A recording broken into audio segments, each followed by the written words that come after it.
Hello दोस्तों, मैं नामिका सिंह स्वागत करती हूँ आप सबका आपके यूट्यूब चैनल नॉलेज कॉर्नर में। फ्रेंड्स, बॉटनी की इस क्लास में जिसमें हम लोग इन्वायरमेंटल बॉटनी पढ़ रहे हैं, अभी तक 100 क्वेश्चन कंप्लीट हो गया। आज हम आगे के क्वेश्चन को देखेंगे। लास्ट क्वेश्चन एक बार रिवीजन कर लेते हैं। क्वेश्चन था botanical generic name of bladder ward in. Bladder ward का सामान्य वनस्पतिक नाम क्या है? ऑप्शन ड्रोसेरा, नेपेंथिस, यूट्रिकुलेरिया या फिर डायोनिया। सही जवाब ऑप्शन सी यूट्रिकुलेरिया। ब्लैडरवार्ट का वनस्पतिक नाम यानी कि बॉटनिकल नेम यूट्रिकुलेरिया होता है। यह एक सुगंधित कीटभक्षी पौधा होता है यानी कि इंसेक्टिवोरस होता है। ठीक है, इसका सही जवाब ऑप्शन सी हो जाएगा।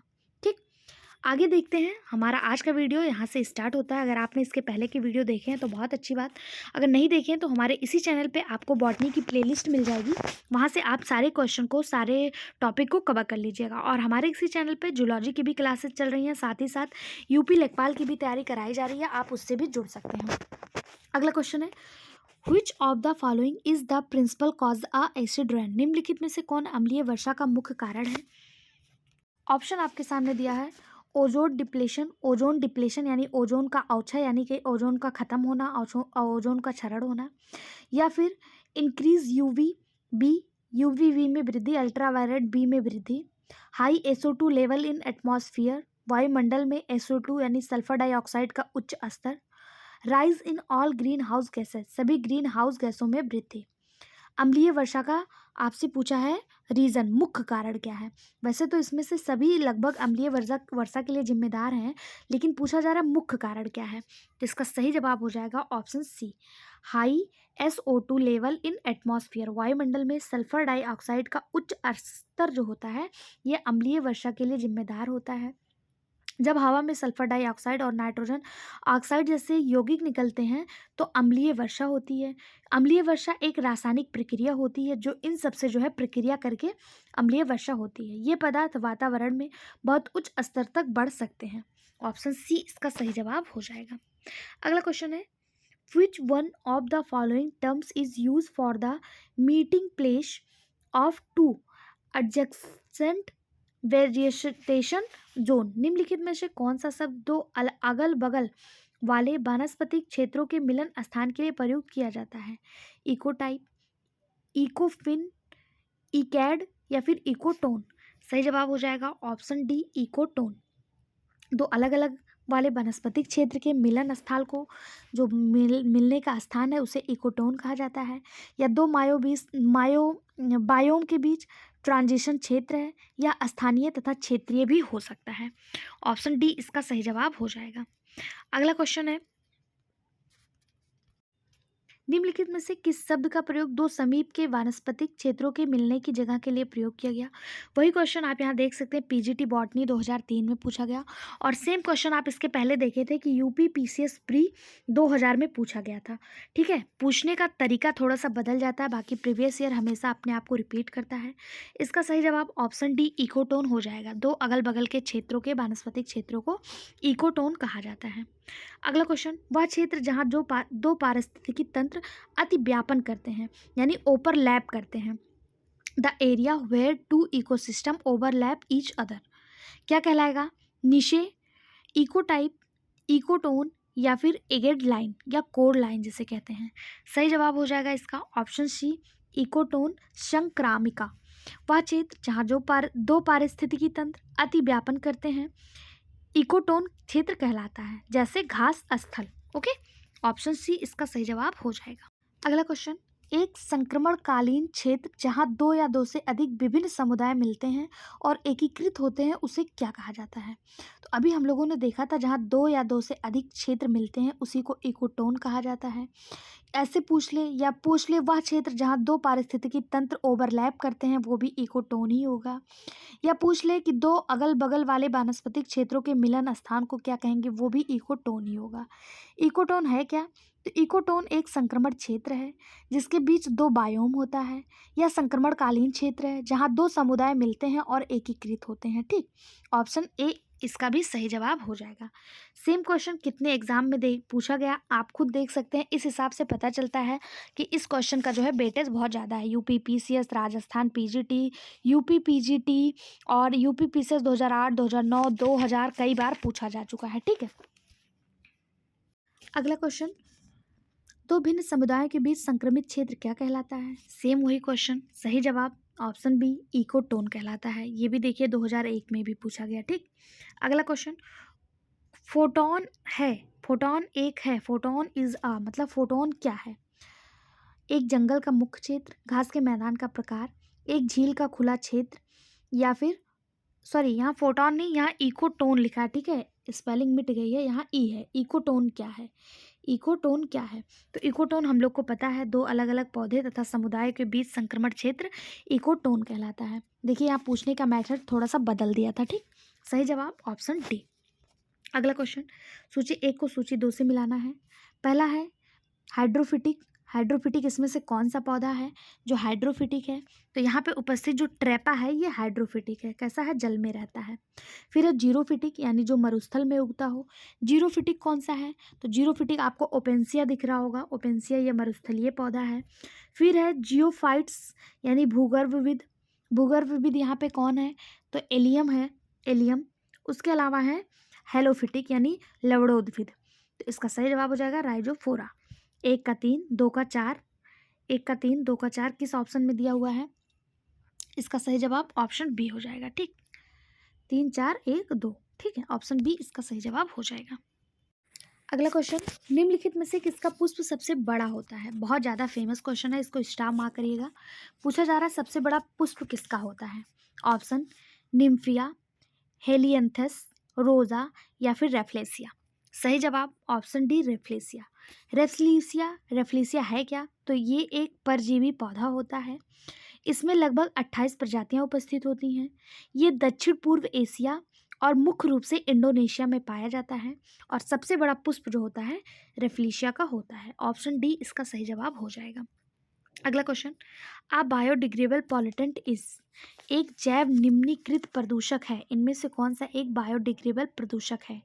डीडीटी, म्यूनिसिपल सीवेज, पॉलीथीन, या फिर पेंट उद्योग के श्रावित द्रव्य, पेंट इंडस्ट्री इन्फ्लुएंट। कौन सा इसमें जो है एक बायोडिग्रेडेबल है, यानी जो आसानी से घुल जाता है, गल जाता है, सड़ जाता है? तो पॉलीथीन तो सड़ेगा नहीं, डीडीटी सड़ता नहीं है, पेंट उद्योग से जो निकलता है द्रव्य वो भी नहीं। सही जवाब हो जाएगा म्युनिसिपल सीवेज। ऑप्शन डी इसका सही जवाब हो जाएगा। जैव निम्नीकृत प्रदूषक क्या होते हैं? जिन्हें सरल हानि रहित पदार्थ में तोड़ा जाता है वो बायोडिग्रेडेबल पदार्थ कहलाते हैं। यह विघटन प्रकृति में पाए जाने वाले कुछ सूक्ष्म जीवों के माध्यम से होता है।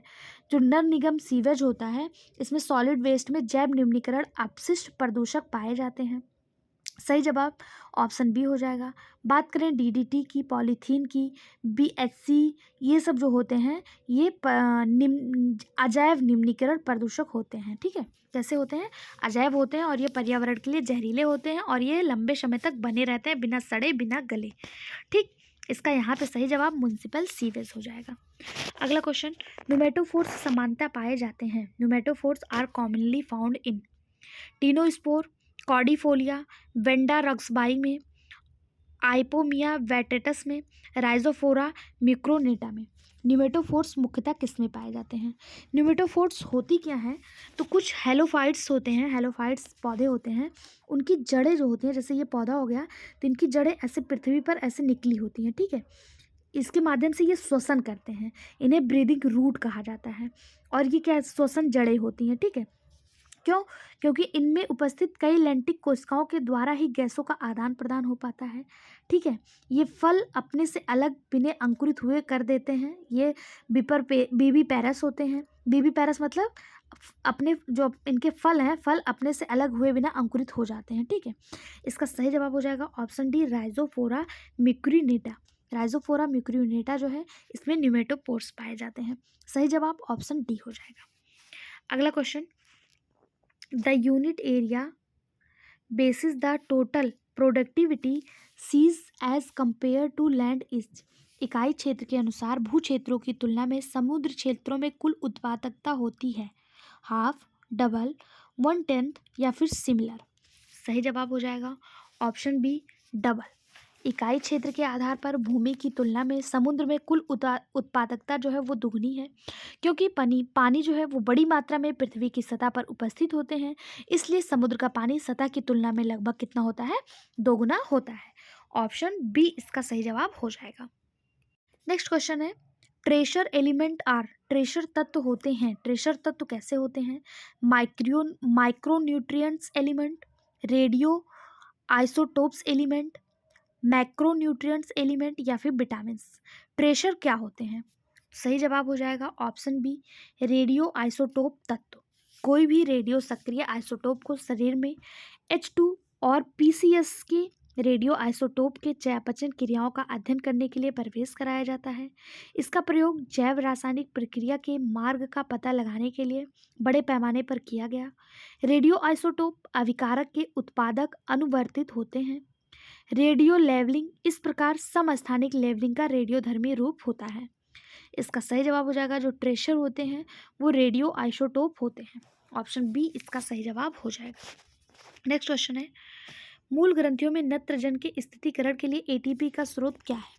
The source of ATP for symbiotic nitrogen fixation in root nodules is pyridoxine, pyruvate, malate या हाइड्रोजिनेज। सही जवाब हो जाएगा option B pyruvate. Root nodules में सहजीवी नाइट्रोजन निर्धारण के लिए एटीपी का जो स्रोत होता है वो पायरुवेट होता है। ऑप्शन बी इसका सही जवाब हो जाएगा। अगला क्वेश्चन, पश्चिम बंगाल में कुछ जलोढ़ क्षेत्रों के अधोमृति जल में किसकी बहुलता विषकारक बताई गई है? Subsoil water in certain alluvial area of West Bengal is reported of surface from the toxicity of F यानी कि फ्लोरीन, Hg यानी कि पारा, Cd यानी कि कैडमियम और As यानी कि आर्सेनिक। किसमें पश्चिम बंगाल में किसकी जो है मात्रा वो अत्यधिक पाई गई है? तो इसका सही जवाब हो जाएगा ऑप्शन डी As यानी कि आर्सेनिक। पश्चिम बंगाल के कुछ जो जलोढ़ क्षेत्र हैं वहाँ पे आर्सेनिक की मात्रा जो है वो अत्यधिक पाई गई है। भूजल यानी कि जो पृथ्वी के अंदर का जल है वो आर्सेनिक संदूषित भूजल का एक प्रदूषण का एक स्वरूप है। ठीक है, आर्सेनिक स्वाभाविक रूप से होने वाली उच्च सांद्रता के कारण होता है। अगर आपसे पूछा जाए कि आर्सेनिक अगर जल में अत्यधिक हो जाए तो कौन सा रोग होता है, तो इसके अत्यधिक मात्रा से या अत्यधिक सेवन से ब्लैक फुट स्किन होता है। क्या होता है? ब्लैक फुट स्किन नामक रोग होता है, ब्लैक फुट स्किन रोग होता है। ठीक, इसका सही जवाब ऑप्शन डी हो जाएगा। नेक्स्ट क्वेश्चन है, plant that grow in marshy saline habitat are called. पौधे जो दलदली क्षारीय स्थानों पर उगते हैं क्या कहलाते हैं? जीरोफाइट्स, हाइड्रोफाइट्स, मैंग्रोव्स या फिर मीजोफाइट्स। तो पौधे जो दलदली क्षेत्रों में उगते हैं उन्हें मैंग्रोव्स कहा जाता है। ऑप्शन सी इसका सही जवाब हो जाएगा। दलदली खारे आवास में उगने वाले पौधे क्या कहलाते हैं? मैंग्रोव्स कहलाते हैं। मैंग्रोव्स एक झाड़ी या छोटा पेड़ है जो तटीय खारे स्थानों में उगता है। अगर पूछा जाए इस शब्द का प्रयोग किसके लिए किया जाता है, तो इस शब्द का प्रयोग ऐसे उष्णकटिबंधीय तटीय वनस्पतियों के लिए किया जाता है। ठीक है, जैसे राइजोफोरा हो गया, ये सब मैंग्रोव्स होते हैं जो दलदली क्षेत्रों में पाए जाते हैं। ऑप्शन सी इसका सही जवाब हो जाएगा। आप लोग का बहुत अच्छा सहयोग, बहुत अच्छा सपोर्ट हमें कमेंट बॉक्स के माध्यम से मिल रहा है। आगे भी आई होप आप लोग इसी तरह से सब्सक्राइब करते रहेंगे और कमेंट बॉक्स में अपनी राय भी रखते रहेंगे। ठीक है, अगला क्वेश्चन है, किसका घटना जलोद्भिद का लक्षण है? जैसे आप लोगों ने कल के वीडियो पे अपना रिएक्शन दिया था, अपनी राय बताई थी कि आपको वीडियो कैसे लगा, वैसे आप आज की वीडियो पे भी ज़रूर दीजिएगा। आपका कमेंट हमारे लिए मोटिवेशन का काम करता है और हर एक के कमेंट को मैं पर्सनली रिप्लाई भी करती हूँ और सीन भी करती हूँ, तो प्लीज़ आप लोग एक कमेंट जरूर किया करिए। ठीक, क्वेश्चन है, hydrophytes are characterised by reduction in. किसका घटना जलोद्भिद का लक्षण है? जाइलम का, फ्लोएम का, बोथ जाइलम एंड फ्लोएम या वैस्कुलर बंडल। तो सही जवाब हो जाएगा ऑप्शन ए। ऑप्शन ए यानी कि जाइलम का। हाइड्रोफाइट्स के तने प्रायः लंबे और मुलायम होते हैं जिसमें लकड़ी के रेशे की कमी पाई जाती है। हाइड्रोफाइट्स को लचीले पादपकाय की आवश्यकता होती है जिससे वे जलधारा को आसानी से मार्ग दे सकें। इसलिए सभी जो जलमग्न पौधे होते हैं यानी कि हाइड्रोफाइट्स पौधे होते हैं, इनमें जल को अवशोषित करने के लिए जाइलम की मतलब जो जल अवशोषित करने में सक्षम होते हैं, इसलिए जाइलम की कमी दर्शाते हैं। ठीक, ऑप्शन ए इसका सही जवाब हो जाएगा। अगला क्वेश्चन है, अनुक्रमण की चरमा अवस्था पर प्राथमिक उत्पादकता होती है। Primary productivity at the climax stage of session is उपभोक्ता से अधिक, उपभोक्ता से कम, उपभोक्ता के बराबर या उपभोक्ता से संबंधित। Primary productivity at the climax stage of succession is कैसा होता है? Higher than consumption, lower than consumption, equal to consumption या फिर नॉट रिलेटेड टू कंजप्शन। सही जवाब हो जाएगा इसका option C, equal to consumption. Option C इसका सही जवाब हो जाएगा। एक पारिस्थितिकी तंत्र में बायोमास के उत्पादन की दर को शुद्ध उत्पादकता कहा जाता है। पारिस्थितिकी अनुक्रमण की प्रक्रिया में प्राथमिक और द्वितीयक अनुक्रमण दोनों में चरमोत्कर्ष चरण एक मैसिस समुदाय यानी कि वन होगा, और ये जो होता है प्राइमरी, इसका जो प्राथमिक उत्पादकता होती है वो उपभोक्ता के बराबर होती है। ऑप्शन सी इसका सही जवाब हो जाएगा। अगला क्वेश्चन, अल्ट्रावायलेट विकिरणों पौधों के लिए हानिकारक होती हैं क्योंकि? अल्ट्रावायलेट जो रेज होती हैं वो प्लांट्स के लिए हार्मफुल होती हैं, इंजर्ड होती हैं, वो क्यों होती हैं? ऑप्शन दिया है, breaks phosphate bond, increase respiration, causes dehydration या फिर कॉजेज जेनेटिक चेंजेस।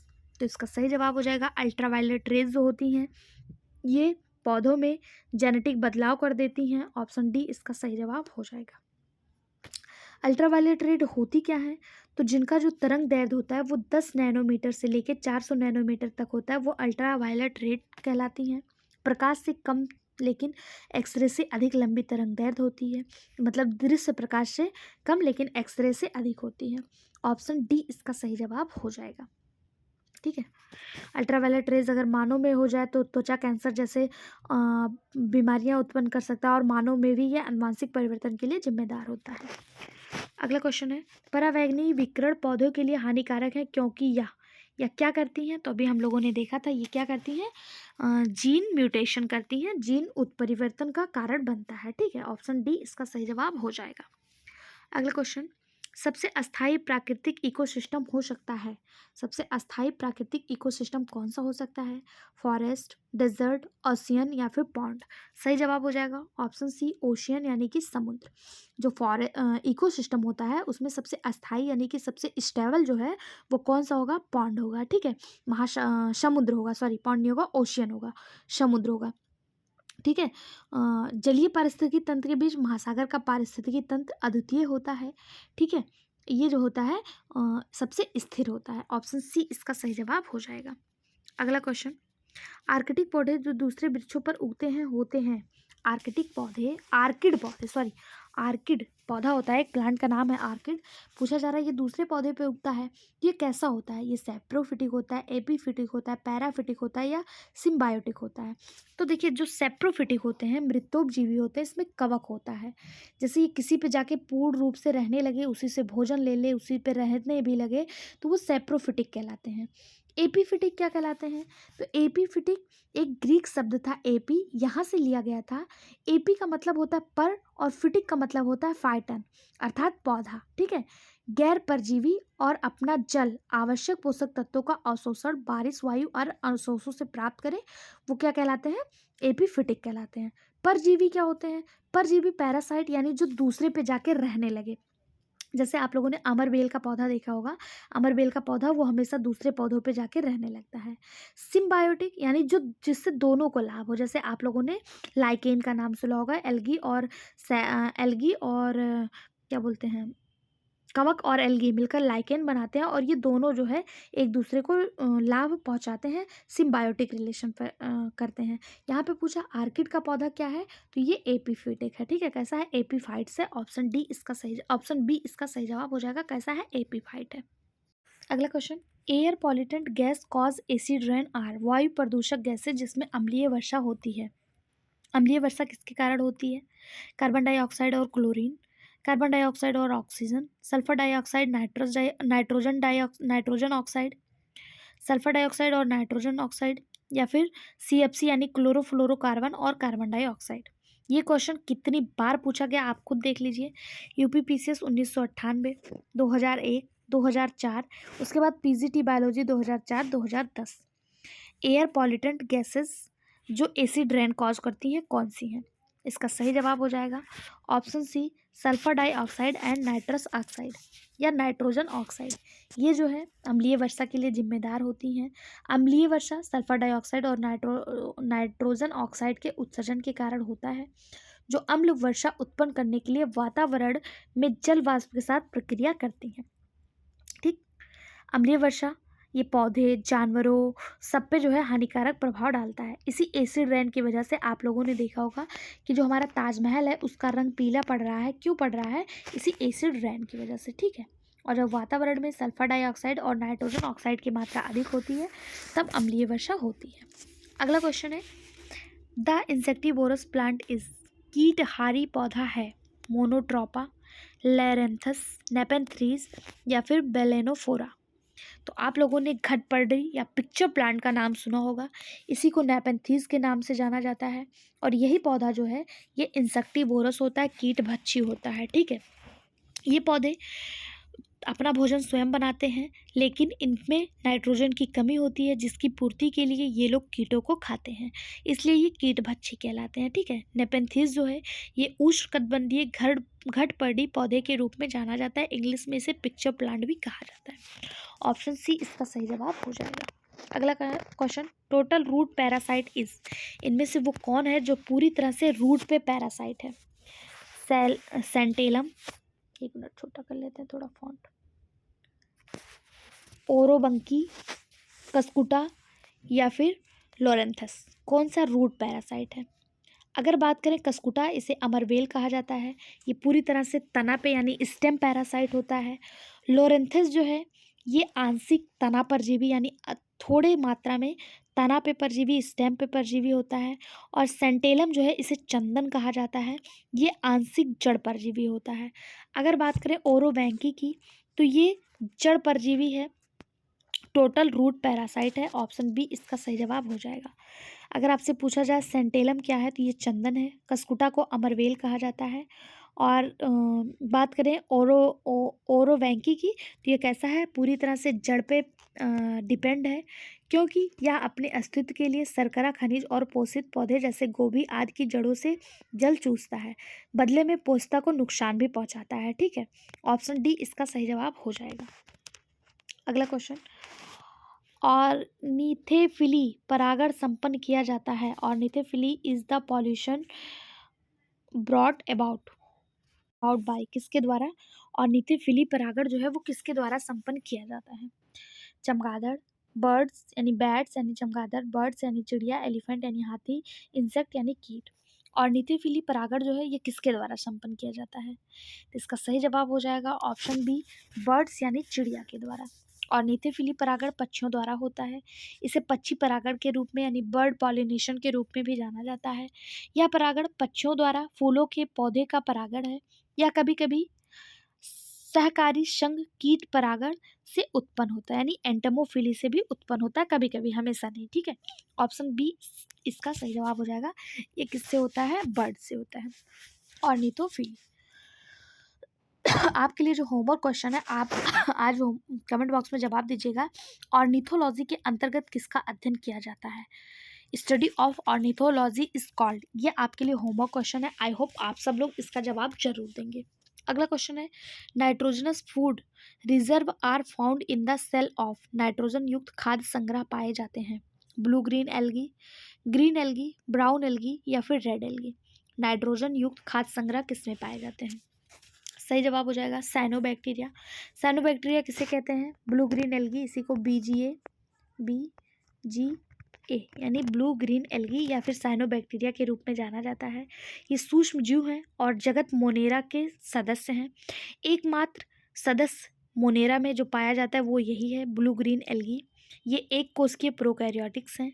यह शैवाल संभवतः पृथ्वी पर सबसे पुराने ऑक्सीजन उत्पादक के रूप में जाने जाते हैं। नीलहरित शैवाल की कोशिका में नाइट्रोजन युक्त खाद्य सामग्री जो है वो आरक्षित रहती है। ऑप्शन ए इसका सही जवाब हो जाएगा। अगला question, the greatest air pollution disaster during recent year had been witnessed in. हाल ही के वर्षों की सबसे भयंकर वायु प्रदूषक त्रासदी देखी गई कलकत्ता में, भोपाल में, अहमदाबाद में या आगरा में। तो इसको कौन भूल सकता है। हमारे भारत में 1984 में भोपाल त्रासदी के नाम से जो विख्यात आपदा है वो ही इसका सही जवाब हो जाएगा, ऑप्शन डी। ये कब हुआ था? 1984 1984 में। भोपाल गैस त्रासदी को पूरे विश्व के इतिहास की सबसे बड़ी औद्योगिक प्रदूषण आपदा के रूप में जाना जाता है। भोपाल स्थित यूनियन कार्बाइड नामक एक कंपनी थी जिससे जहरीली गैस का रिसाव हुआ और इससे लगभग 15,000 लोगों से 15,000 से अधिक लोगों की जान गई। कई लोग शारीरिक अपंग हो गए, दिव्यांग हो गए, अंधेपन का शिकार हो गए। इसी को भोपाल गैस कांड के नाम से जाना जाता है। इसमें एक क्वेश्चन पूछा जाता है कि भोपाल गैस त्रासदी में कौन सी गैस जो है वो रिलीज हुई थी। तो जो रिलीज हुई गैस थी वो MIC मिथाइल आइसोसाइनाइड नामक जहरीली गैस थी। ठीक है, इसका उपयोग किस लिए किया जाता है? तो इसका उपयोग जो है कीट बनाने के लिए किया जाता है। कौन सी कंपनी थी? यूनियन कार्बाइड कंपनी थी। उसका नाम क्या था? Union carbide company. कौन सी गैस रिलीज हुई? Methyl isocyanide. किस लिए ये यूज किया जाता है? कीटनाशक के रूप में यूज किया जाता है। कब हुआ था? 1984 1984। कहाँ पे? मध्य प्रदेश के भोपाल में। ऑप्शन बी इसका सही जवाब हो जाएगा। अगला क्वेश्चन, मृदा गठन के अनुसार जलीय अपरदन अधिकतम होता है सैंडी लोम, लोमी साइल्ट, स्लाइटली लोम या फिर क्ले लोम। सही जवाब हो जाएगा बलुई दोमट मिट्टी। ऑप्शन ए इसका सही जवाब हो जाएगा। मिट्टी की बनावट के अनुसार बलुई दोमट मिट्टी में जल का क्षरण सबसे अधिक होता है। क्यों? क्योंकि जल अपरदन के कारण कृषि क्षमता को प्रभावित करती है और तलछट के अनुप्राग गतिविधि को भी प्रभावित करती है। इसका सही जवाब ऑप्शन ए हो जाएगा। अगला question, biological magnification refers to, जैव आवर्धन से अभिप्राय है। जैव आवर्धन का मतलब क्या है यहाँ पे पूछा जा रहा है। इसका सही जवाब हो जाएगा accumulation of pollution in higher trophic level organism. Option C इसका सही जवाब हो जाएगा। उच्च पोषण स्तरीय जीवों में प्रदूषकों का संचयन, यही जैव मैग्निफिकेशन कहलाता है। ठीक है, ऑप्शन सी इसका सही जवाब हो जाएगा। हम अनजाने में कुछ हानिकारक रसायन खाद्य श्रृंखला के माध्यम से हमारे शरीर में प्रवेश करते हैं। इन रसायनों को मिट्टी में या जल निकायों में प्रक्षालित किया जाता है। मिट्टी से इन्हें पौधे द्वारा पानी और खनिज के साथ अवशोषित किया जाता है, या उन तरीकों में से एक है जिससे वे खाद्य श्रृंखला में प्रवेश करते हैं। चूंकि ये रसायन नष्ट होने योग्य नहीं होते हैं, ये प्रत्येक पोषी स्तर पर उत्तरोत्तर संग्रहित होते जाते हैं। चूंकि मनुष्य किसी भी खाद्य श्रृंखला में सबसे शीर्ष पर होता है, इसलिए इन रसायनों की अधिकतम सांद्रता मनुष्य के शरीर में संचित हो जाती है। इसी घटना को जैव आवर्धन या फिर बायोलॉजिकल मैग्निफिकेशन के नाम से जाना जाता है। ठीक है, ऑप्शन सी इसका सही जवाब हो जाएगा। क्या कहा जा रहा है? जैसे हम लोगों ने अपने खेतों में कीटनाशक डाला, कीटनाशक जब डाला तो वो खेतों में गया, खेतों में वो जल, जब पौधे जल को अवशोषित करेंगे जाइलम के माध्यम से, तो वो कीटनाशक भी उनके शरीर में जाएगा और जब वो फ्रूट बनाएंगे तो वो भी उसमें संचित हो जाएगा और उस फ्रूट को जब हम खाएंगे तो वो हमारे अंदर भी आ जाएगा। यही प्रक्रिया जो होती है ये बायोलॉजिकल मैग्निफिकेशन यानी जैव आवर्धन के नाम से विख्यात है। ऑप्शन सी इसका सही जवाब हो जाएगा।